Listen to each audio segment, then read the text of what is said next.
Welcome back. If you've just joined us, you're watching the news at 10, broadcasting on Channels Television, live from Lagos. A reminder of our main stories. Lawmakers of the Ekiti State House of Assembly vow to resist any attempt to insist Governor Ayo Fayoshi and leaders of the People's Democratic Party in the Southwest expressed their support for a northern candidate as their party's chairman. And House of Representatives confirms that the details of the budget has not been sent to the president. And the United States steps up its troops' presence in Eastern Europe in response to an aggressive Russia with the deployment of 3 fully manned combat brigades from next year.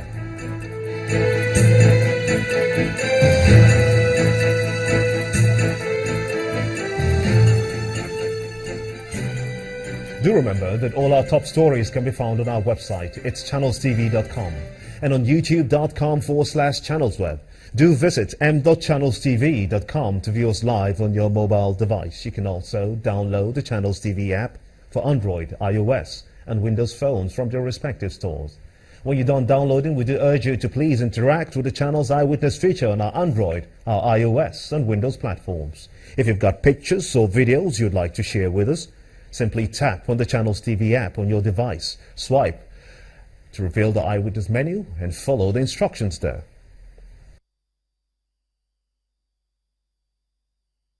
Airtel, the smartphone network. And here are some pictures you sent to our Eyewitness portal, and we begin with this photo sent in from Umuahia, the Abia State capital. It shows a long queue of vehicles waiting to buy fuel. Our Eyewitness reporter spent over 4 hours in this very queue. And staying on that lingering fuel scarcity, this photo shows people waiting at the service station in Osogbo, the Osun State capital. Our Eyewitness reporter calls on the federal government to find a lasting solution to it. Our next photo comes in from Galdimawa area of the Federal Capital Territory in Abuja. It shows a multiple road accident involving 3 vehicles. Our Eyewitness reporter advises motorists to adhere to speed limits. And this next photo was sent in from Benin City, the Edo State capital. It shows these young men and ladies walking on the edge of this very gutter due to the flooded roads. Our Eyewitness reporter calls on the state authorities to create a drainage system there. And finally, is this photo from Akinwumi LCDA in Mende area of Lagos State. It shows these builders erecting a fence. Our Eyewitness reporter calls on state authorities to intervene and stop invasion of this community by unauthorized persons. We do sincerely thank you so much indeed for sending in those pictures, as we ask that you keep them coming. Airtel, the smartphone network. The chairman of the House of Representatives Committee on Appropriation, Honorable Abdul Mumini Jibrin, says that the details of the 2016 budget are still being worked on and will hopefully be sent to the presidency within 2 weeks. The lawmakers said that the 2016 budget is one of the most difficult budgets ever dealt with by the National Assembly, and lawmakers have a responsibility to ensure that what they pass is without error. There is nothing abnormal. It's a normal practice for the National Assembly to send the appropriation bill, the estimates, to the president. And it is also not abnormal for the president to decide to sign, to accent to it before seeing the details or after seeing the details. We've had a lot of instances where President Obasanjo signed the appropriation bill without the details. Then, of course, we came to Yara Adua, of course, who always prefer to see the details. So if President Muhammad Buhari prefers to see the details before accenting to the appropriation bill, I don't think we should make a big deal out of it. It's absolutely normal. We carefully worked on the estimates, and we've sent back the estimate to Mr. President. And the estimate of the budget has been passed. And now we'll take a week or 2, which is the usual practice, just a week or 2, to work on the details. Now we're looking at the reports that were submitted to the appropriation committee by the standing committees of the House. We're doing the final harmonization checks here and there before now sending the details to the executive arm of government. That shouldn't take a week or two. 10,000 primary healthcare centers across the country will soon get a facelift as part of efforts to reduce the healthcare challenges in the country. And this is according to the Minister of State for Health, who was speaking at a roundtable put together by the World Bank in Abuja to discuss the country's healthcare sector. The minister is optimistic that the country can get it right in the healthcare sector, having succeeded in reducing the number of child and maternal deaths. It is a gathering of health experts as the World Bank convened a round table on the healthcare sector in Nigeria. At the occasion, which commenced with the inauguration of the Policymakers Summit, the Minister of State for Health announced the federal government's plan to improve the nation's healthcare sector. In our quest to improve health outcomes, we aim to revitalize one primary health care center per ward in Nigeria, culminating in about 10,000 facilities that are functional, service-ready, and able to provide quality healthcare services at an affordable cost.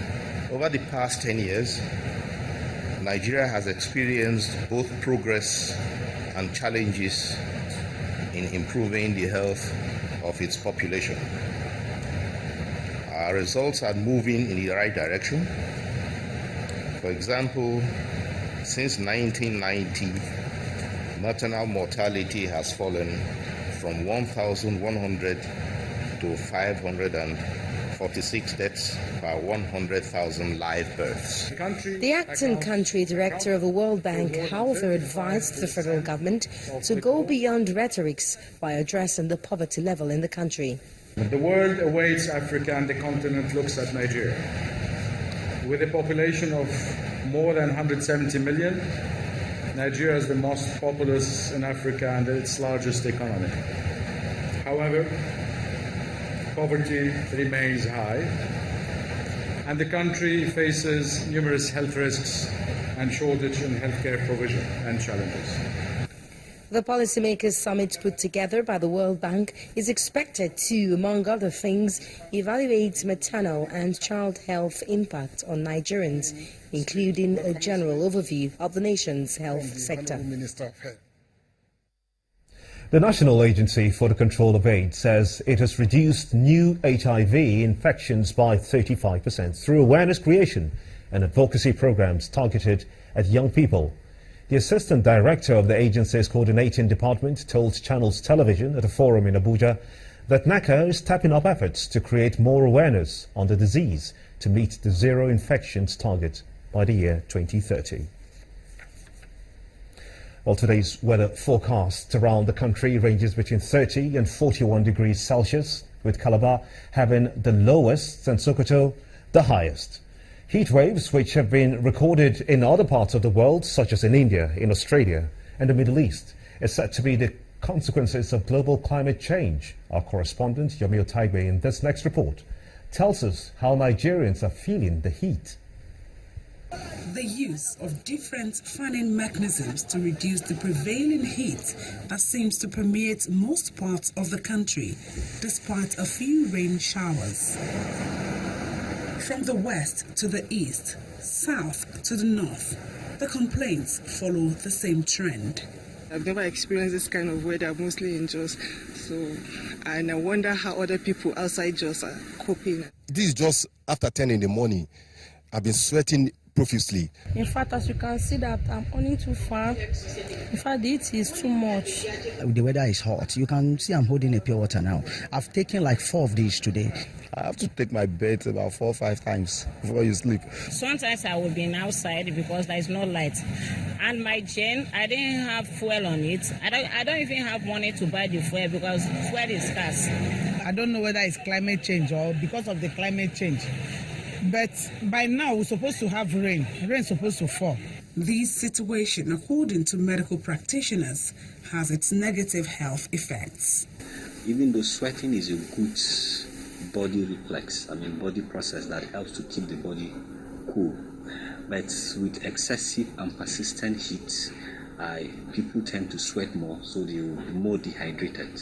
Okay, and if they don't drink water, they can have problems with lack of body water, which is what we call dehydration, and it has its own problems. In the extreme of cases, they could have shock. The sun can also lead to changes in the skin, especially the people who have, these albinos, who have albinism.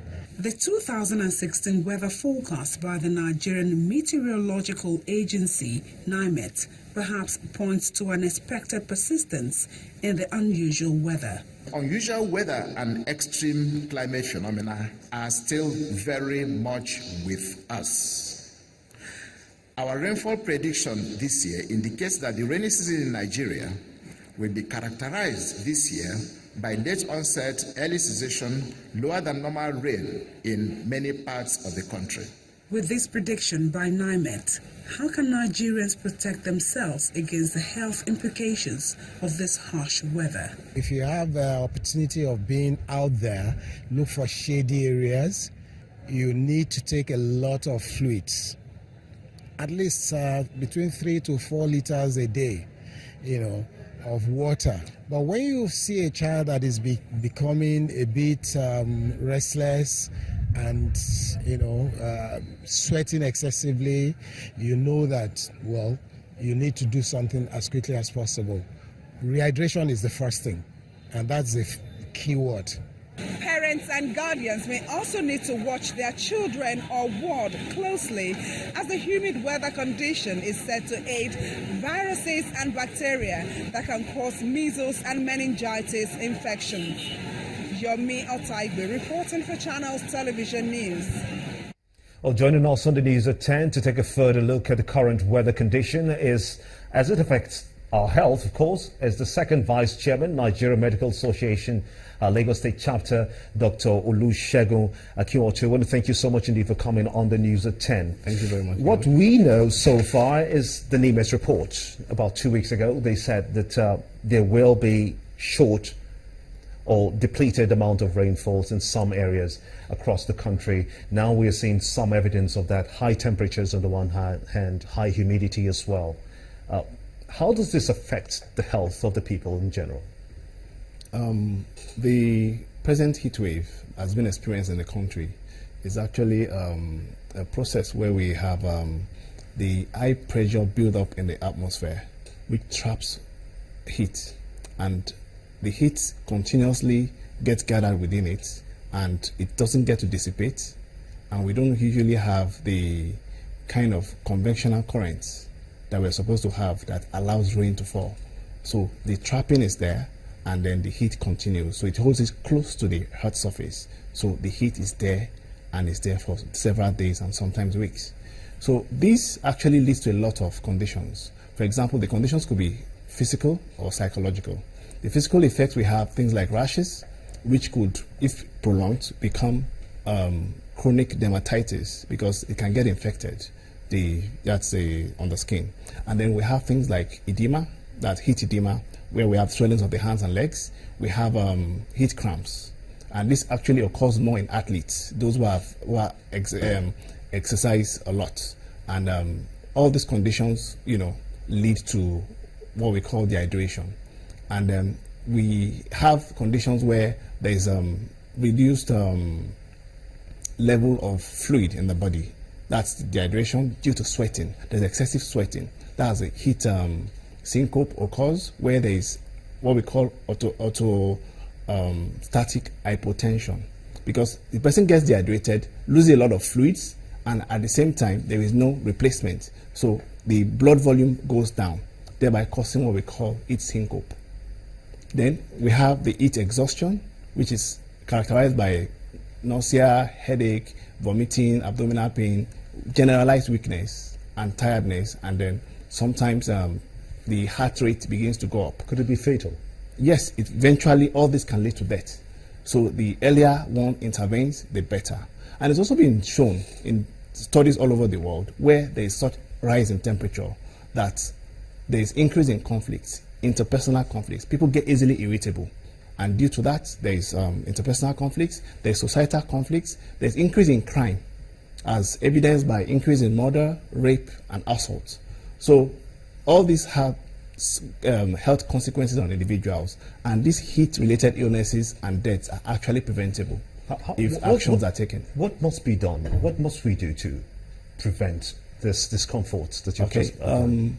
The first and most important thing is to ensure that the air conditioners are working, either in the house or in public places.